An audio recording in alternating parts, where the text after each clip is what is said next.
So welcome back. I just did change that plotting a little bit because I promised you the Z score. So as it's promised, you should also get it. And now that's what we have. I have here now, I just used the matplotlib plot index versus the Z score from the stats package. I plot that, then I swap the data error with the mean, the obvious data error, and then I just plot again the Z score. So that's what you see, what it looks like. And what I wanted, out of curiosity, my mouse is always disappearing. I want to replot the Z score after correcting the data in a separate picture to see what it looks like here. So you see that, let me just magnify it a little bit. Okay, right?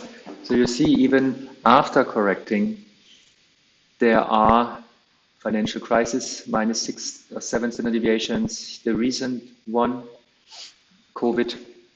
No. That is not even the COVID. It depends. I'm just not sure. When did we download the data? I think yesterday.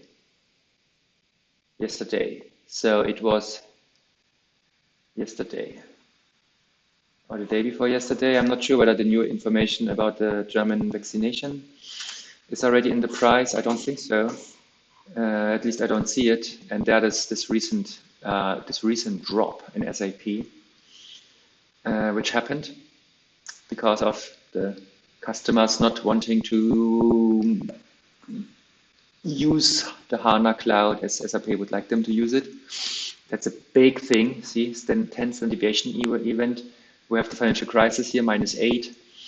And the data errors here, I got rid of the 20, but you still see, we have some non-Gaussian moves here in SAP clearly visible. Okay, great.